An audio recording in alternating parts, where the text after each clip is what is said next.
Hey, happy Mardi Gras, everyone. NewOrleans.Football podcast back at you. And we got another Derek Carr show. Every single angle of this situation, the latest on it, our odds of him landing here. Why would he pick the Saints over the Jets? Why would he pick the Jets over the Saints? We cover this from every single angle. We are coming to you from the Better Call Badeo podcast studio, and we are presented by Hardhide Ponchatoula Strawberry Whiskey. That is an 86 proof blend of 3-year-old wheat bourbon, American light whiskey, and fresh Ponchatoula strawberries. It is not for the thin-skinned. Look for it in your favorite stores, bars, and restaurants. They got the big setup right when you walk into Walmart. Hardhide's killing it. It's everywhere. Make sure you get a bottle and you drink it during Mardi Gras. It fits really well with it. And if you need legal help with any of the following: car wrecks, offshore injuries, 18-wheeler collisions, Maritime Jones Act, hurricane, and storm claims, you better call BETTER at 504-323-7777 or 985-303-7777 for your free consultation and case review. BETTERLaw.com. And make sure you check out our friends at Firehouse Subs. If you're up there for Mardi Gras, right down there on Veterans Boulevard, pull off in the cut, get a sub, go out there, celebrate, do your thing. Great people doing great things for the community. Let's get into the show.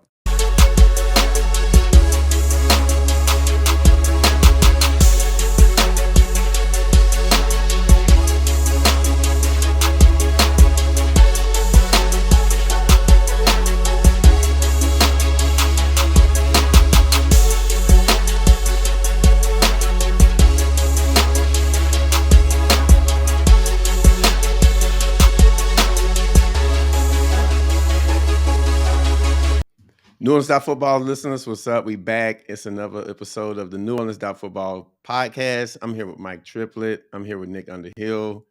And I'm here, back like a phoenix coming out of the ashes. They tried to get rid of me. That didn't work. So, fellas, what's up? I'm just letting it all air out. There ain't nothing to air out.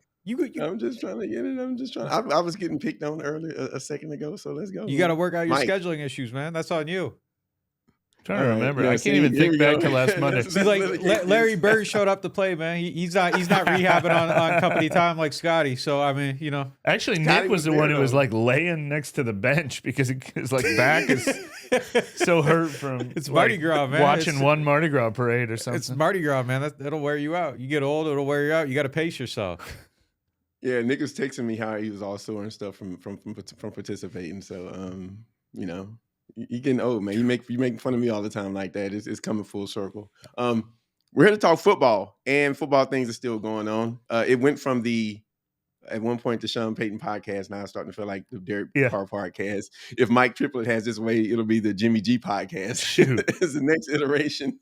So we'll see how it goes. But let's get into it. So obviously Carr visited the Jets this weekend, and photos arose of him in a restaurant similar to how he was visiting with the Saints, which is funny. So, what do we make of that situation? Do you think, what's the timeline you think on Carr maybe making a move, and where do the Saints sit, as it pertains to acquiring Carr to be their quarterback this year? Nick, we start with you, Nick, on this one. I think that they're in a pretty decent position, actually. I mean, I feel like kind of, you line everything up. The Saints are the team that still have shown him the most interest. The Jets, everybody knows, are kind of waiting for Aaron Rodgers. Derek Carr is the Saints' first choice here. So I think some of this is dependent on how Aaron Rodgers handles his situation when he comes out of the darkness. Is he gonna go dark on his NFL career? Is he still dark? I guess so. I have no idea what's going on with that guy. Have photos emerged of Aaron Rodgers coming out of the tunnel? You wouldn't see it because it's dark. I have no idea what's going on. So I mean, but when he comes out of this, if he decides he wants to keep playing, I think that strengthens the Saints' chances. But also, the Jets have to make a decision at some point, and they allow that to linger too long. You make a guy feel like he's maybe not wanted. So that factor alone, I kind of like where the Saints sit. I don't know that necessarily pushes everything towards the Saints.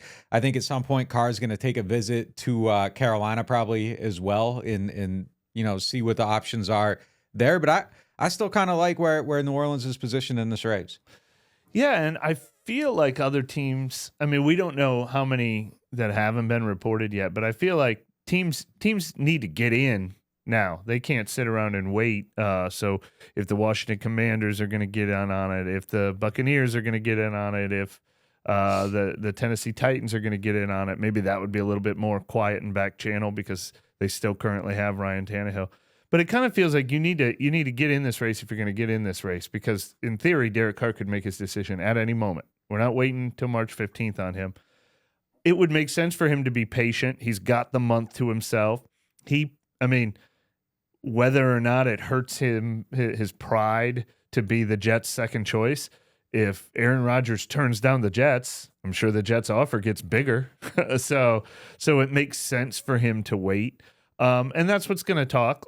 Look, I think the Saints could win a tie over the Jets and the Panthers. But if the Saints want to pay him $33 million and one of those teams is willing to pay $40, then that's how you break a tie. So that's how it always works. So if somebody wants to outbid, but I think we've seen how aggressive teams are being, and it feels like these are the only three teams who've been aggressive. How do we feel about how much to pay them? Everybody, like if it's 40, 33, like if they're offering 33 and we hear the Jets are offering 38 and they lose them over $5 million, is that a mistake, Kev? Yep. Absolutely. I mean, what's the going rate for starting quarterbacks in this league? It's that middling starting quarterbacks, right? And I think you kind of start to hover around the 40 million mark. And I don't think 40 million is necessarily overpaying Derek Carr. And, obviously, he got released and the Raiders feel like paying him 40 million was too much. But I think when you are in the quarterback position, in the situation that the Saints are in, when you look at the quarterback position, you're still trying to be a competitive team. And, listen, things happen. This is the NFL, but short of getting Derek Carr, I don't really see what the options are. I don't think Aaron Rodgers is necessarily an option here. I don't think Lamar is ever going to be an option here. I'm not even sure that's a good fit, to be honest with you. I don't think they should do that at this point, given where they are. So if you're still trying to be competitive, what are your chances at this point? Does Mac Jones free up? Does Ryan Tannehill free up? Do you go for the Jimmy G's of the world? So I just think that given where they're trying to be, I think that it's all, I don't want to say car bust. And that was one of the questions that I want to pose to you guys too, once we get through this one, but it's kind of getting to the point where it feels like they have to have them, or they're going to struggle to be really competitive this year. So, I think paying him in the 40 million ballpark, we mentioned before, that's where Cousins is probably going to land, some of the middling quarterbacks. I don't think that's a wild price. And if someone offers them $40 million and the Saints don't, then, I think we kind of know how that's going to land. So, yeah, I just think they got to get him, and I think that they should pay him relative to what a quarterback of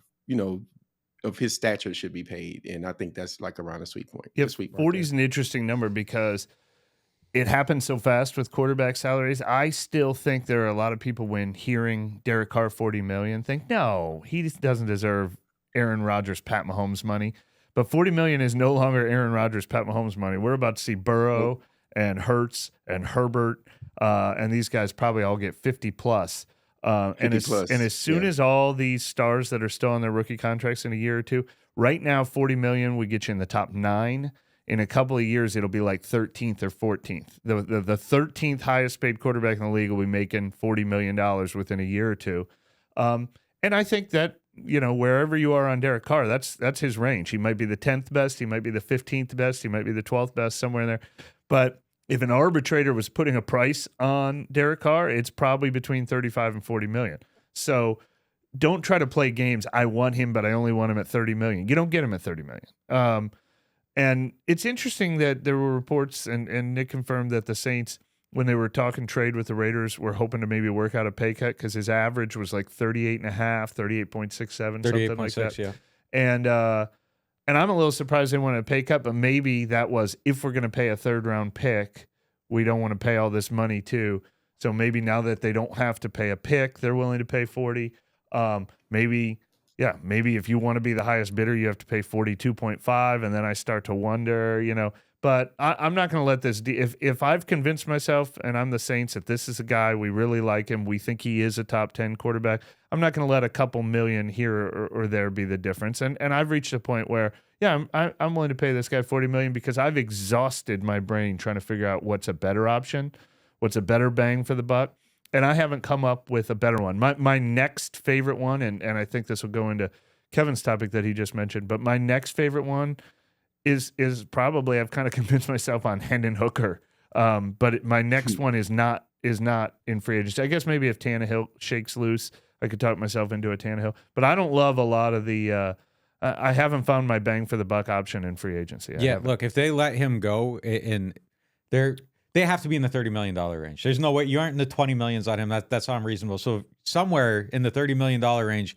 and you lose him because he's not going to exceed 40 by much. He shouldn't. And if you lose him, I feel like that's a mistake. I feel like you misplayed your hand a little bit here. And if you let somebody else get him, just go on with the strong offer, get him, take him out of there, and that should be it. And if you lose him over $3 million, $4 million, $7 million, I think that's a mistake, especially with the way they manage the cap. I feel like if you go $7 million more on his annual average value, like that doesn't really limit you in anything. They can still fit whoever they want. They can push that money wherever they want. It's just, it's an arbitrary number where it's like, well, I don't want to feel like I overpaid for him. Who cares? Like if you don't have a quarterback and you're starting Andy Dalton again, you're going to wish you overpaid for this guy or anybody if he is your person. But I think we kind of get in a place where money symbolizes something. You don't ever want to look like the team that gave a bad deal to somebody. You don't want to be spending $45 million on a quarterback who only leads you to 6 or 7 wins.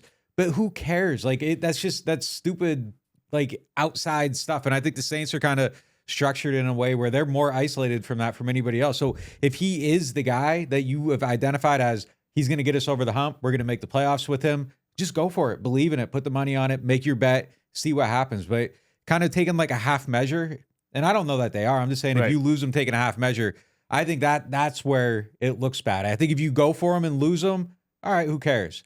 Like the optics are what they are. Who cares? You got to be aggressive. You got to try to get your guy. But if you're like, you know, kind of like the hopscotch line, like, am I getting in? Am I getting out? And like, you just never actually get in all the way. I think that's where it kind of looks bad. We disagree. Well, I think that I think that if he's good, then whatever they paid him was enough.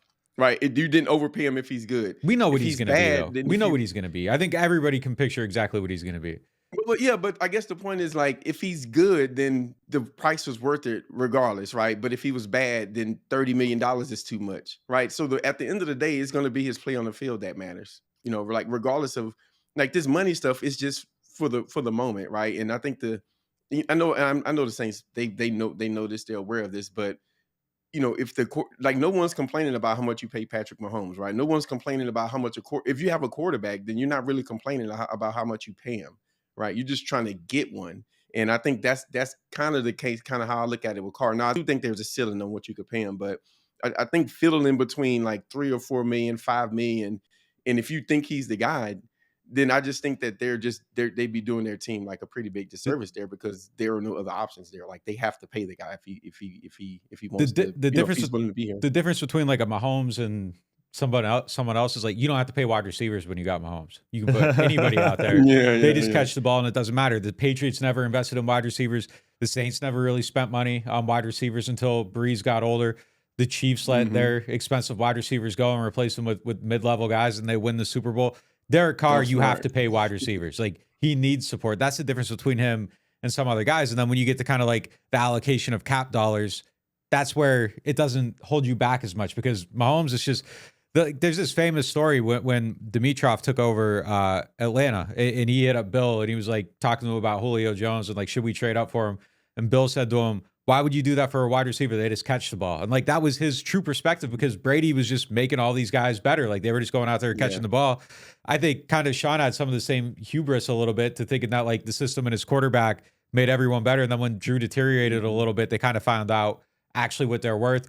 I even had kind of like a slanted view of it because I spent my whole career covering Brady and Breeze. And it was kind of like, well, they'll be all right without it. They'll scheme these guys open. They always get up. But like, it turned out like it, you know, there was a lot more of the quarterback on that than anybody else. They didn't realize the privilege that was involved with their quarterback situation that other people weren't privy to. But like the thing with Carr is like, I think that, you know, probably on 10 Sundays, he's going to be good. And on 7, he's probably not going to be good. And you're going to hope you get those 10 because your defense and everybody else steps up around them and they play well. And maybe you steal 1 or 2 with the defense and everybody else. But like, he's not a Mahomes like you're winning. You have a chance to win 17 games because of With him. that extra $10 million that you have to spend in cap relative to Mahomes, you hope that maybe that's a wide receiver, right? absolutely. Or maybe that's what filling the gap. Yeah, no, I think he's worth it. The point I'm just trying to illustrate, and I'm like careful to do this because like I definitely come off as like someone pushing for Carr, and I am pushing for Carr, but I don't think he's a savior either. Right. Like I'm just trying to lift the floor. floor. He's in a tough spot because I just said an arbitrator would say he's worth $40 million, but I probably should take that back. He's right on the cusp of the drop off. Like he's probably the last of the $40 million quarterbacks, but after him, nobody's even worth 30. And so the question is, where is he? Is he really in this top 12, top 14 group, or is he, closer to another tier? I think there is one perfect comp out there, just one that I can think of, because these guys also don't become free agents very often, and that's what the Vikings did with Kirk Cousins. And I think you look at this situation like you look at that. Are you somebody who thinks the Vikings did the right thing with the deal they signed Kirk Cousins? It was kind of shocking at the time. They're like, this guy, he's not a top 10 quarterback, and you're giving him $30 million a year guaranteed. Well, the Vikings have been relevant ever since. They haven't won enough. So some people might be like, they wasted their money because what have they even won a playoff game since they beat the Saints in the playoffs, but I mean they haven't advanced, even to an NFC championship game, but they've been relevant every year. Like was that the right play or was it not the right play? And that's kind of what we're talking about here. Yeah, like the whole can he win you a Super Bowl thing? There's two guys. Two guys in the league, maybe three. It's Burrow, it's Mahomes, and it's Josh Allen. And I'm still up in the air on two of those. Yeah. There's one guy that if you give him to them, and then before that, there was one guy. Can you win a Super Bowl with Aaron Rodgers? Yeah, but one. Can you win one with Drew Brees? Yeah, but one. You can get there one time.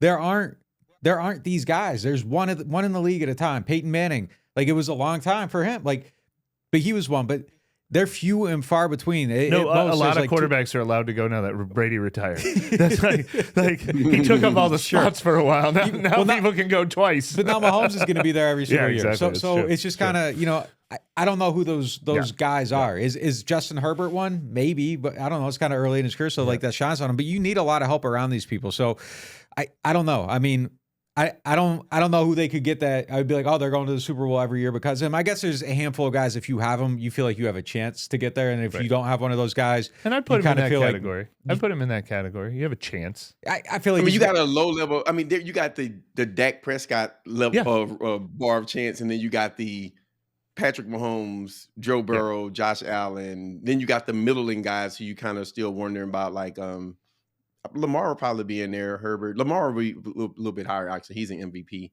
But I don't think it's just one group. Like there's tiers of it, right? There I are think tiers. Carr and Dak, and he's in that Carr. I mean, Carr, Dak, Kirk Cousins. Those are guys who can get you to the playoffs, but you feel like you need to have a little bit more around them. And if you don't have one of the top three guys, then that's what you got. Yeah, I think it's not. I think I could have made this point better. I mean, when Drew was the quarterback of the Saints, there wasn't a lot of analysis. It was like, okay, they got a shot. Like every year they have a shot. They have a shot because Drew Brees is there, Sean Payton's there. They have a shot. Brady's on the Patriots, even when bad things are happening around them. Oh, they got a shot. Chiefs lose their best player outside of Mahomes or Kelsey. Oh, they got a shot. That's not going to affect them. If you have Derek Carr, you aren't just. It isn't, oh, they have a shot.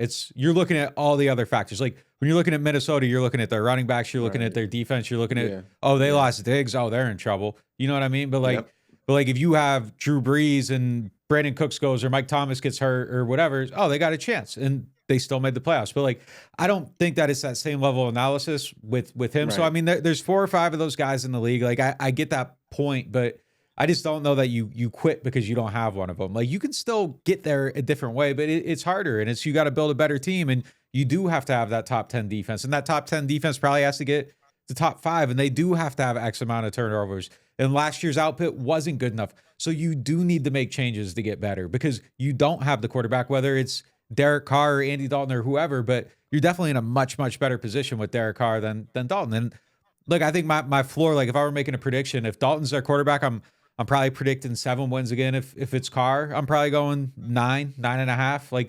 But that is worth $10 million more to me, per year or whatever it is. Andy Dalton gets $5 million. I'm still paying 40 for that shot at 10 or that feeling of 10 because I don't think you get to 10 with Andy Dalton. I just don't. And I think that's kind of what we learned last year. It's just never going to be good enough. So I think that is worth that much money because getting in the playoffs is really hard, and being a bad team sucks. Like they're easy. they're on ESPN today, like talking about how the Jets should just go for Derek Carr because they've been bad for so long, and the risk of waiting for Aaron Rodgers is just a possible shot in that. Like you might get left with nothing, and when you are that bad. And by the way, like all the guys that are on Get Up are like Jets fans, so like that's how they're looking at it. But like that's good they've been Bart Scott and they've been in hell so long, they're climbing up the side of the mountain and like they're starting to see, surface a little bit, and these guys want out. And I think when you live in that existence for long enough, like a Derek Carr is like a bottle of Aquafina in the middle of a desert. Like it's just something that after just going through there and having dry mouth for so long. Like it's like a bottle of Hardhide whiskey. There you go. Of the There you go. Trip with the dunk, right? Check them out at Walmart. They got the setup right in the front of the store, man. They're doing it. The one thing I will say for Derek Carr, though, that's a little different, because you guys have heard me on my anti-Garoppolo rates, is I think we kind of know what Andy Dalton is, and yeah, probably 7 wins. If the team was better around him, I think you could win more than 7 games with Andy Dalton, but the current state of the team, he's not going to rise them above. But I don't think Derek Carr is just you're a 9-win team guy, and that's where he is. I almost think that like we kind of know Garoppolo. I still feel like you're also paying a little extra for some untapped potential. I know that's tough to say since Carr's been in the league as long as he has, but it reminds me of the Jameis Winston conversation in that there's still something there that when we have Carr's best season, he could finish. Like I feel like there is still something there with Carr that could rise above. It's not guaranteed, but part of the reason I'm willing to pay him a little more is because there's also a little, ceiling there that you're not just saying, hey, we'll accept slightly above average guy, and we're getting slightly above average guy. I think you're getting slightly above average guy with the potential to have a lightning in a bottle season. I'm paying him just for what I saw him do with Gruden in that type of offense. It's the same type of offense the Saints have. That's all I'm paying him for. Like I'm done chasing ceilings with people that have been in the league. Like it's just this like, oh well, maybe Taysom will be better. Oh, maybe Jameis will be better. And look, I still think Jameis could be better. And maybe Carr, like no, like I'm going in with what they are, and then surprise me after that. Sure, like I'm snake bitten right now, but there might be something more there. It might be a better structure. Based on what we saw out of this offense and everything, like I'm not betting on them making anybody better at this point. Like I'm just betting on him coming in and maybe being in a system that agrees with him a little bit more. Sure. But I won't roll it out. I'm just not gonna I'm not gonna attach it to it the same way I've attached it with the last 2 guys. Like talking about lessons learned. Kind of going on the downward slope, you start to learn to be a little bit less optimistic about some of this stuff. Yeah. Well, I mean, I think the way I would explain that is that yes, we know who Carr is, and I'm with Nick that I would look to get the guy that that you saw with the group that played for John Gruden when he had probably his best year of his career. But to Mike's point, there is a level of talent that exists, and I don't think it's going to exist even game to game. I think it's just going to flash at points, like the throw on the run to Devontae Adams. Best throw I saw all season last year. Yeah, I just think he has the ability to just at any given point in time do something like that. I don't think it's going to be consistent, but because it hasn't been consistent, and he's 30 or 31 or something, right? So I don't think he's going to. I think we know who he is at a quarterback. I don't think I think after a certain amount of time, especially when you get to the second contract, you kind of know what you're going to get from a quarterback. Not a lot of Kurt Warners out there, but his talent will just flash at times and elevate you to a level that I hate to say these names, but that was like a Mahomes type throw, right? He has the arm talent to do some of the stuff that these guys do. He just doesn't have the consistency, and that's why he's getting paid probably like more around $40 million than $50 million, right? That's the difference between these guys. It's just consistently doing or consistently playing at that level, right? Where some guys just only flash it. And so I just think that's what you're going to get with him. Another question. Last point on that. I do think that there's the ability for him to stabilize a little bit. I do think that if he gets into a system and it's a 5-year deal and he plays the whole 5 years, like he hasn't had consistency around he had a different him. like offensive coordinator like 7 times in 8 years. Or So crazy like I kind of feel like that. if he has like, okay, this is the system, OC stays the same, they get better together. Like there's just, I think you can flatten out what he is instead of the up and down, up and down, up and down. I think that's going to be crucial if he ends up wherever he ends up. Yeah. whether the Saints or the Jets. I don't really get the Jets Aaron Rodgers pursuit because Rodgers might retire next year, and now you're in the same position. So that's a little interesting. But yeah. So one more question with Carr. Why did he visit the Saints? Why did he visit the Saints? Did he visit the Saints because he was interested in maybe signing here, being traded, or did he just visit them to get an early jump on his free agent tour? Like, and Mike, I'm gonna start with you Yeah. here. Like, why did he come to New Orleans? Well, it could have been either one. Like what I was saying at the time is he was already a free agent because of that unique scenario where he had the no trade clause. You know, they could have sweetened the deal by saying, hey, we want to work out this deal with the Raiders, and if you waive your no trade clause, we'll also guarantee this or give you this raise or whatever.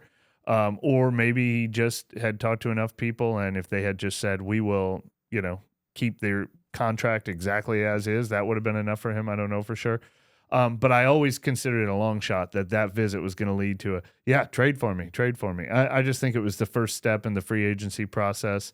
The team that wanted him most, a team he's interested in, a team that is still in the top 1 or 2 or 3 among it. Like, you know, there was no reason for him to wait. There was I guess a possibility that they could have worked all the details out and you know, had it end in a trade.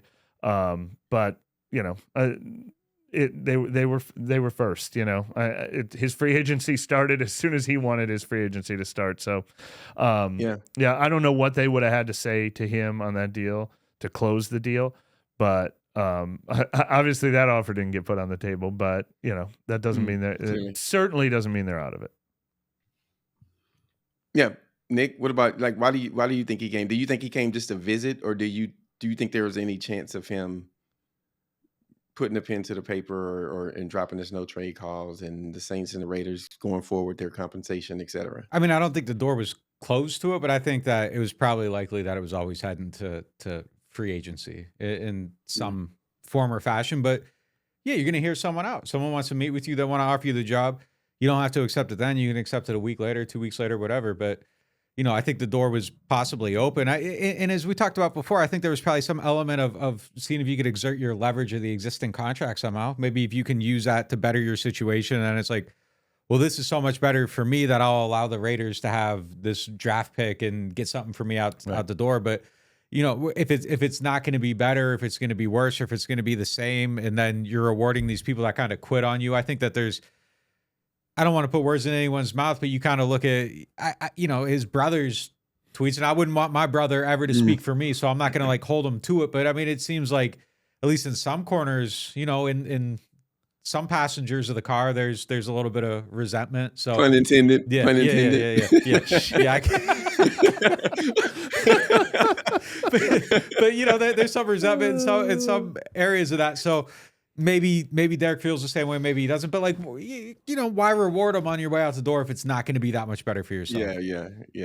I get it. Yeah, I've been like struggling with that question for the last few days because I have no idea. It is a little weird look, and I hopefully will be able to talk to people and get an exact feel on this. But it does seem like he takes that visit if there's a chance the Saints are going to sweeten a deal.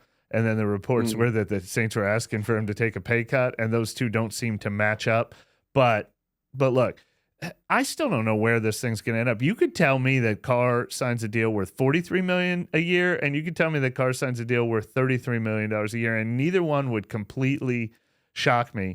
So, like, you know, trying to figure out where his salary is going to land, you know, and it doesn't mean they were too far off.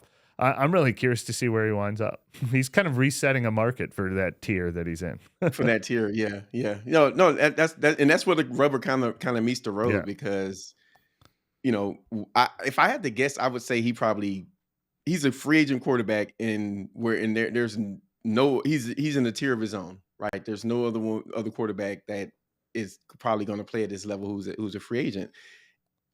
And he's playing the most important position in sports. I think he's probably, I would guess right now, and it's probably good I'm not a GM, but I would guess he would come closer to the, you know, 40 million mark, probably even a little bit more closer than the 35. And so, you know, I just wonder if it was to get the guy there and he has this much leverage and to ask him to take a pay cut. It'll be interesting to see if that holds up, and if that was that's what really happened, then and if it turns out to be a misplay. So it's a lot of layers to this Carr story, and I don't know which ones are real or which ones are not. A lot of reporting going on around, but yeah, I just do think if you get him here, they had a chance before everyone else, and if he was willing to sign, and then the contract thing kind of threw it off a little bit, I just think that'll be something we. All right, heat check. Who thinks?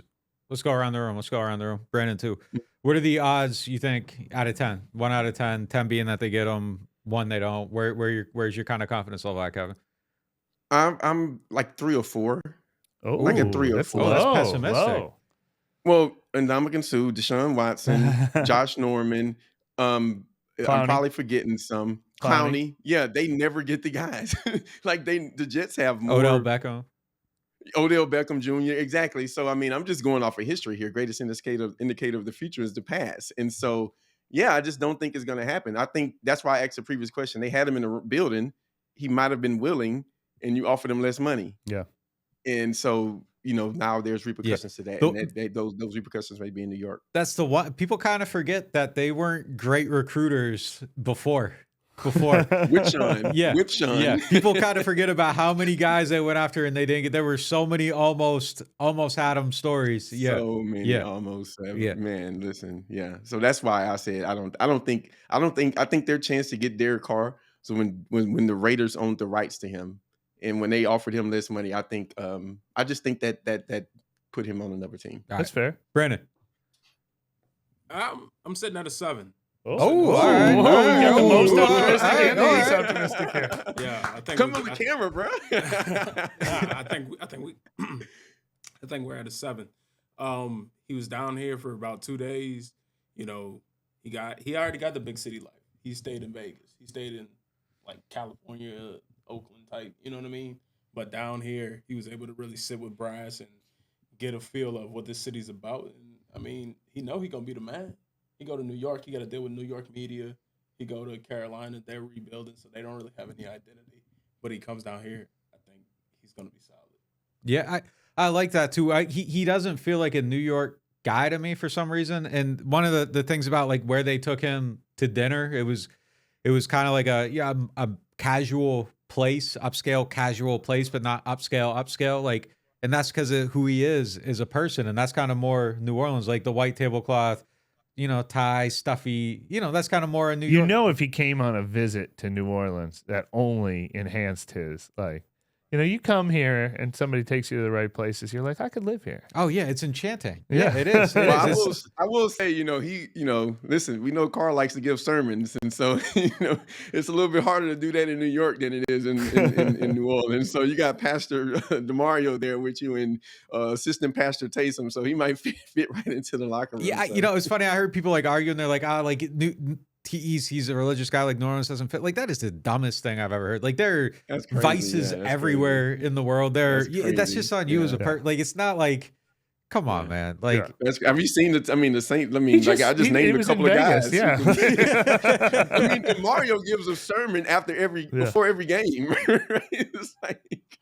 Yeah, I don't think that's a big deal. I think that actually helps more than it hurts. I think me and Nick did something like this the other day. Maybe this has changed. You said you were like 6.5 out of 10. I said I was like 5.5 out of 10, but I was still slightly above 50% because he did come here.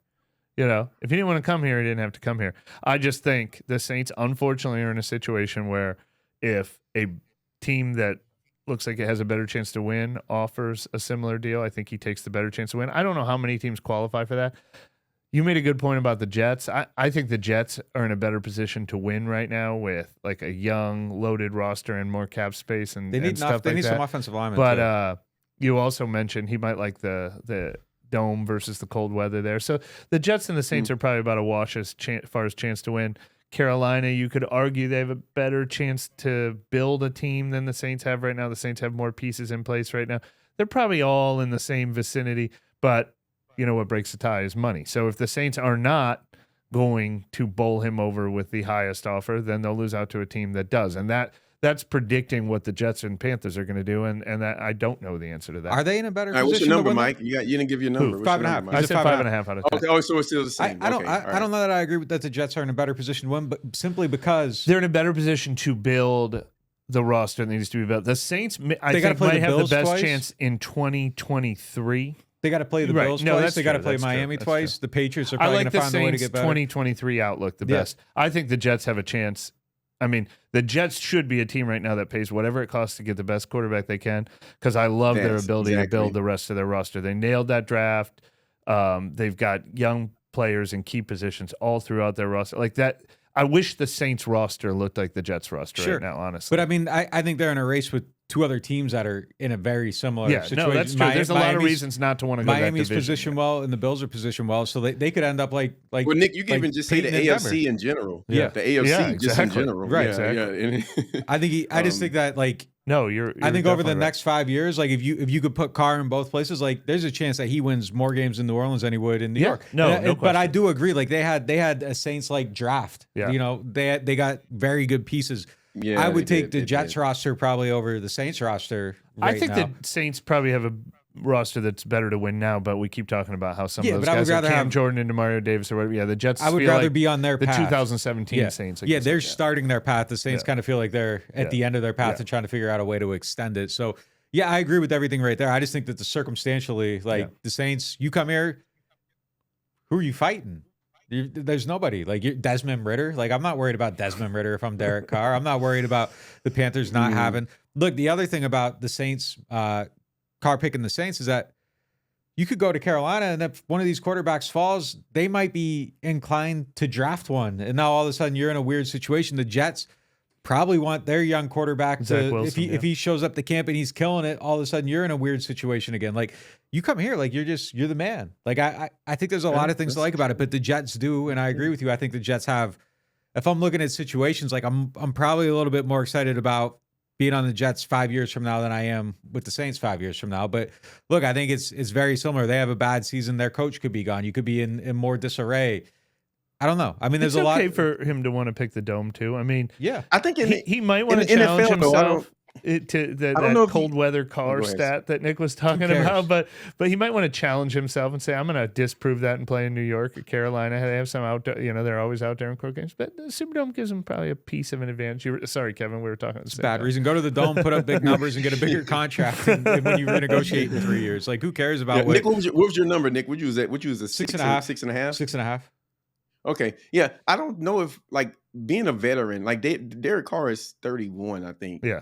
I don't know if his thinking would be 5 years from now, this team is going to be a good team, right? Because one, it's the NFL. It's way too hard to. I'm not saying the Saints have a better team than the Jets, or if they do or don't. I'm not commenting on that, but I do think that being somewhere in the position where he is, I don't think he's trying to win in 3 years. I think he probably wants to win now, Yeah. and I think when you look at these guys who play in the league and they're veterans, then they kind of look at other veterans and guys who've done it and who's proven that they can do it as a better situation than a team with a bunch of young guys. That would be my guess, like with a bunch of assets and cap room and stuff like that. So, I think that he played against the Saints defense and he did nothing. And so I know if he goes to Carolina, you got to face those guys. And I think, Carr's trying to win, man.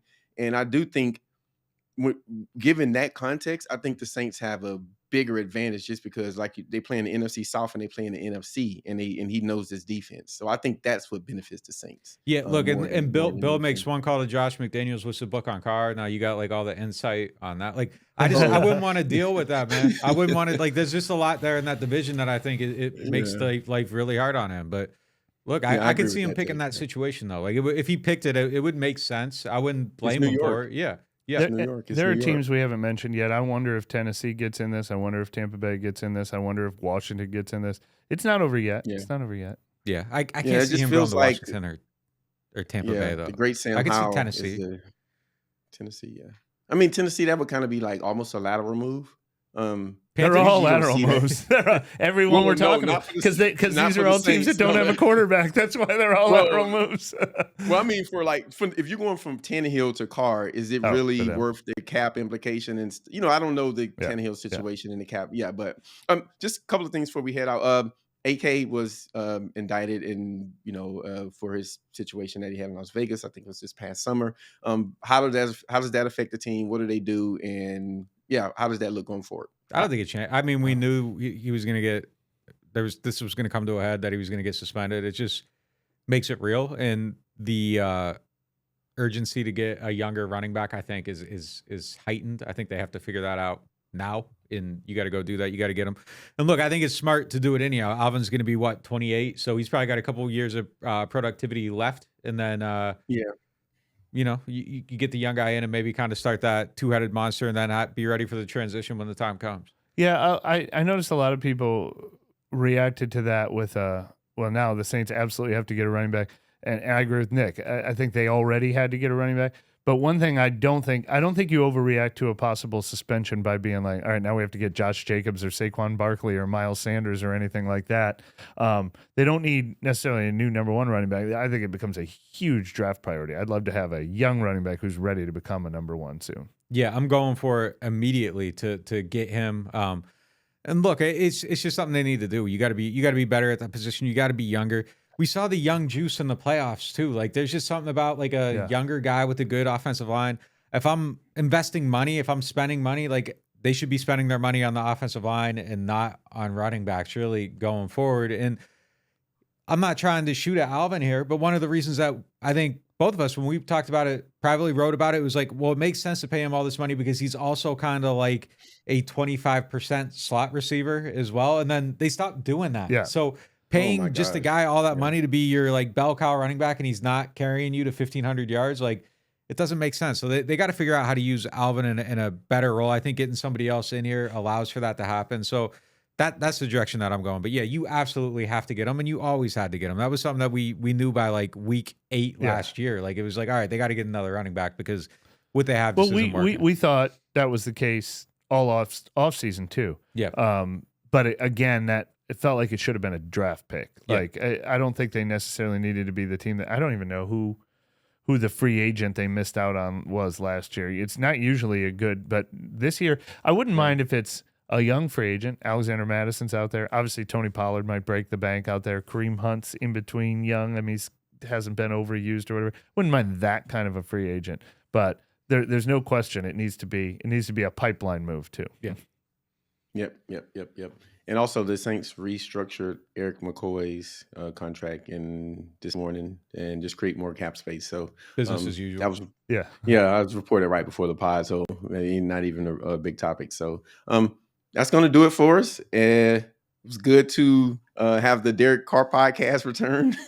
Hopefully, at some point, we'll get some clarity on what's going on with that situation. I'm of the opinion that they need to really find a way to get that guy signed, and so we'll see how it happens. It'll make the team more fun to cover. I'll say that for sure. So that'll do it for us. Thank you guys for listening. If you're not subscribed to NewOrleans.Football, please go do so, because we would really appreciate it. And we need you guys to do it. You guys be good. We'll see you next time we record. We out.